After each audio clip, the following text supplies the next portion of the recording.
हरे कृष्ण मित्रों, let's read Gita channel पे मैं आपका स्वागत करता हूँ। मित्रों, पिछले रविवार को हमने अध्याय 2 के श्लोक 48 से 60 तक का पाठ किया था। आज मैं श्लोक 61 से लेके 72 तक का पाठ करूंगा और आज इस तरह से द्वितीय अध्याय की समाप्ति होगी। तानि सर्वाणि संयम्य युक्त आसीत् मत्परः वसेहि यस्य इंद्रियाणि तस्य प्रज्ञा प्रतिष्ठिता। जो इंद्रियों को पूर्णतया वश में रखते हुए इंद्रिय संयमन करता है और अपनी चेतना को मुझ में स्थिर कर देता है, वह मनुष्य स्थिर बुद्धि कहलाता है। अर्थात इस श्लोक में बताया गया है कि योग सिद्धि की चरम अनुभूति कृष्ण भावना ही है। जब तक कोई व्यक्ति कृष्ण भावना भक्ति में नहीं होता, तब तक इंद्रियों को वश में करना संभव नहीं है। ध्यायतो विषयान्यं पुंसः संगस्ते सुजायते संगात संजायते कामः कामात् क्रोधो अभिजायते। इंद्रिय विषयों का चिंतन करते हुए मनुष्य की उनमें आसक्ति उत्पन्न हो जाती है और ऐसी आसक्ति से काम उत्पन्न होता है और फिर काम से क्रोध प्रकट होता है। तात्पर्य यह है कि मनुष्य इंद्रियों विषयों के चिंतन में लगा रहता है, जिसके फलस्वरूप भौतिक इच्छाएं उत्पन्न होती है। इंद्रियों को किसी न किसी कार्य में लगे रहना चाहिए और यदि वे भगवान की दिव्य प्रेमा भक्ति में नहीं लगी रहती है तो निश्चय ही वे भौतिकवाद में लगना चाहेंगे। क्रोधा उद्भवति सम्मोहः सम्मोह तस्मृतिविभ्रमः अस्मृतिभ्रंशाद् बुद्धिनाशो बुद्धिनाशात् प्रणश्यति। अर्थात क्रोध से पूर्ण मोह उत्पन्न होता है और मोह से स्मरण शक्ति का विभ्रम हो जाता है। जब स्मरण शक्ति भ्रमित हो जाती है तो बुद्धि नष्ट हो जाती है और बुद्धि नष्ट होने पर मनुष्य भवकूप में पुनः गिर जाता है। राग द्वेष विमुक्तस्तु विषया इनिन्द्रियस्वचरण आत्मवश्ये विधिर्यात्मा प्रसादम अधिगच्छति। किंतु समस्त राग तथा द्वेष से मुक्त एवं अपनी इंद्रियों को संयम द्वारा वश में करने में समर्थ व्यक्ति भगवान की पूर्ण कृपा प्राप्त कर सकता है। प्रसादे सर्व दुखानां हानिरस्यो प्रजायते प्रसन्नचेतसो वास्यु बुद्धिः पर्यवतिष्ठते।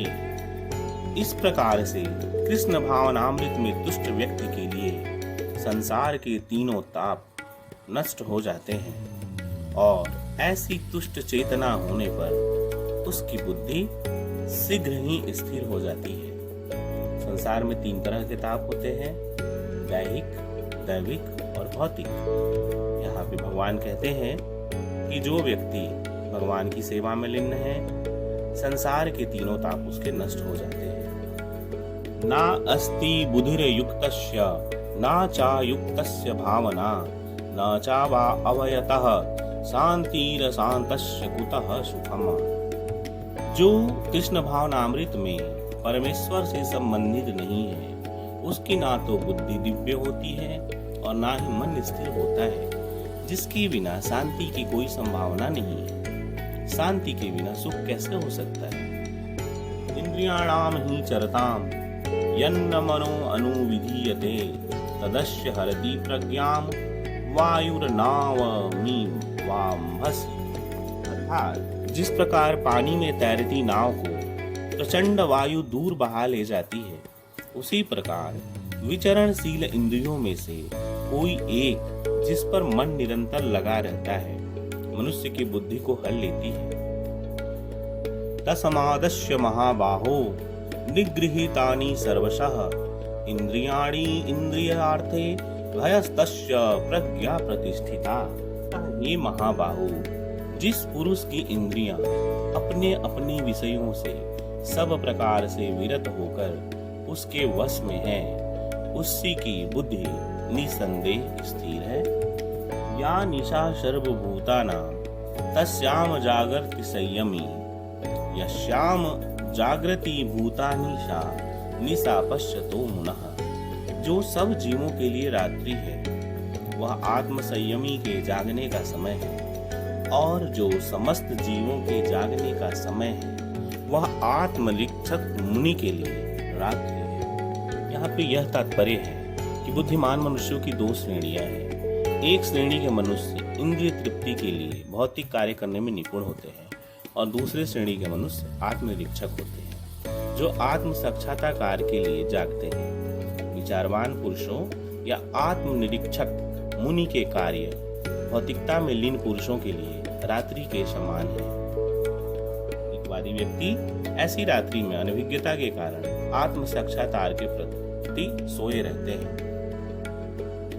आपूर्यमाण मचल प्रतिष्ठमं समुद्रमापः प्रविशन्ति यद्यथा तद्दत्त कामाय प्रविशन्ति सर्वे स शांतिम आपनोति न काम कामी।